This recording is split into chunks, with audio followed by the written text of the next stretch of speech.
Transistors come in various packages and types. The main two types are the bipolar junction transistor or BJT and the field effect transistor or FET that are available as junction field effect transistors and metal oxide semiconductor field effect transistor or just MOSFET. The purpose of a transistor is to do the equivalent of a faucet for a water sink, to control electric current. With a transistor you can turn on or off a load like a switch by just driving its input, the base for BJTs or the gate for FETs. The main difference between BJTs and FETs is that the former is current controlled, while JFETs and MOSFETs are voltage controlled. In this video we will focus on the BJT, and if enough people is interested, I'll do another video for JFETs and MOSFETs. Let me know in the comment section. As the name implies, a bipolar junction transistor is made of two junctions that come from doping a silicon substrate to achieve two polarities. A P section separated by two N sections. P stands for positive, as the doping causes the presence of holes, and N stands for negative, for the doping making electrons available.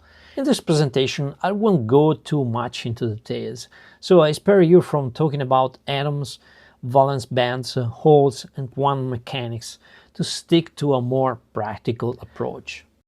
So we have two flavors of BJT, the NPN and the PNP. The NPN junctions make the transistor to resemble a couple of diodes whose anodes are joined together, and the same mirrored for the PNP. But don't try this with actual diodes though, because it won't work, because the junctions must be created from the same material. Now let's look at how it works. Suppose we connected a transistor to a couple of batteries to provide the required potential to get the right current. At first the base is not connected.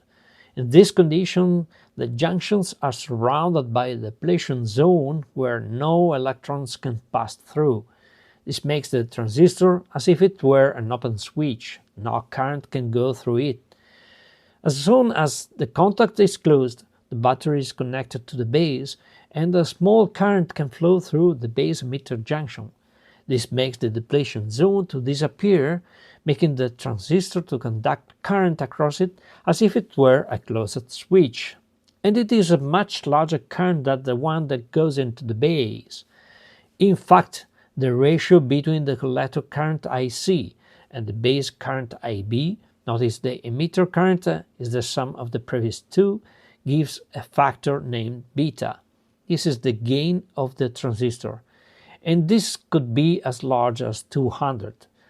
If we look at the datasheets, we may see that often it is indicated as H if E, where if E is in capital letters, to indicate the C large signal current gain, which is pretty much the same thing as the beta. And we may also find it in lower letters to indicate the small signal gain. But when doing calculations for the bias, use the DC large signal gain. Some important caveats. Nothing is perfect in this world, so there is no real closed switch when the transistor is in full conduction. There's always a small voltage. Also, the current must be limited within the given specifications, otherwise a magic smoke will be released. So let's see a simple practical application. We have an NPN transistor that controls a lamp which is connected to its collector. The base is then attached to a resistor RB, which in turn is attached to a switch and a battery. When the switch is closed, the current IB goes across the base emitter of the transistor and a larger IC current goes across the lamp and the collector emitter of the transistor. Notice that because the NP junction, a minimum voltage VBE is of typically 0.7 volt must be provided before some current can go inside the base. This is the same voltage of a diode, so RB can be calculated subtracting this voltage to the battery voltage VB1 and dividing the result by the required base current IB. This current can be calculated by dividing the collector current IC, which is given by the known current across the lamp, divided by the gain beta or HVE. Oh gosh, I've drawn battery symbols upside down. So far we've seen the case of a switching application. However, since the transistor is a current-controlled device, we can also control it with a proportional current, making an amplifier of signals. First step is to provide some bias to the base of the transistor to overcome the diode voltage drop. This is achieved with a voltage divider made with two resistors. And we put a fourth resistor on the collector, so it will cause a voltage drop proportional to the current times its resistance. This essentially converts current into voltage. The input signal then must be decoupled from the DC bias using a capacitor, and the same must be done at the output. Looking at the transfer function, where the relation between the base current, the input axis, and the collector current, the output axis, is traced, we can project the input signal amplitude to see how it is actually amplified at the collector of the transistor. The current gain may vary from transistor to transistor, even from the same batch, among different types of transistor, with temperature, very important, with current, at very low current the gain diminish, and also the higher the power of the transistor, the lower the gain it will have. So in the amplifier circuit, to compensate the change of gain with temperature, a small resistor can be placed between the emitter and the negative rail. This resistor works as a negative feedback. The higher the current across it, the higher its voltage drop, that subtracts from the V-bias, which in turn reduces the current. Well, if you liked the video so far, why not hitting the like button? This will be greatly appreciated. Thank you. We've seen the NPN transistor, but what about the PNP? This is an example of a switch circuit similar to the previous one with the lamp. In this case, the load is just a resistor instead of a lamp. As you can see, the transistor has its emitter attached to the positive rail of the battery. In this case, the base must be connected toward the negative rail, so everything is reversed. The base current comes from the transistor instead of entering into it, and so it does the collector current. So you may understand that combining NPN and PNP transistors makes it possible to create complex circuits. We've said that power transistors have less gain in respect to smaller ones. So how to control those hefty guys? Here is the classical Darlington configuration as an example. A larger transistor is cascaded from a smaller one. The first transistor provides high gain and enough current to drive the power transistor. The total gain is given by the product of the gain of the two transistors. So, for example, if the smaller transistor has a HFE of 100 for a collector current of 100 milliamps, and the power transistor has a HFE of 20 for a collector current of 2 amps, the total gain is 2000, so with 1 milliamp we can control 2 amps.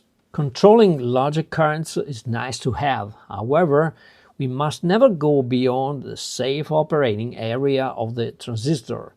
This is given by the voltage drop across the collector and emitter times the collector current. On datasheets for power transistors, this is shown as in this graph, where on the y-axis there is the collector current and along the x-axis there is the collector-emitter voltage. You can notice that for switching applications, very high power can be tolerated for short time spans that are indicated in the diagram. It is a trade-off between time and power up to the adiabatic limit. What we have learned today: bipolar junction transistors are made of a substrate with junctions that form two polarities. They come in two flavors, NPN and PNP. BJT are current-controlled devices. With a small base current, we can control a larger collector-emitter current. Because of the voltage drop similar to the one that diodes have, we have to provide a minimum voltage threshold to turn the transistor into a conduction state. Even when in full conduction, called saturation, a small collector-emitter voltage can't be avoided. This might contribute to the losses of the transistor. Transistors must always be used within their safe operating area. And here there is a collection of transistors from larger packages like this one to SMD packages like this one, and smaller packages like this one, just for small transistors, a small signal transistor. This is a particular transistor, pretty rare transistor that has a particular package. I don't remember which name has this package. This is a pretty common type of package used especially in the past for power transistors, and these are high power transistors typically used in drivers for motors and inverters. And this metal package is today is almost obsolete, but sometimes you can find this. And these are really old transistors, germanium transistors. These are really old. You can notice tin whiskers. This is a particular transistor with 4 terminals. And these are particular transistors. There's a strip-line transistors used for radio frequencies. And these are 2 amplifiers in VHF frequency. This is a smaller size, while this one has a larger size. Okay, for today that's all, folks. Thanks for watching. See you next time. Bye.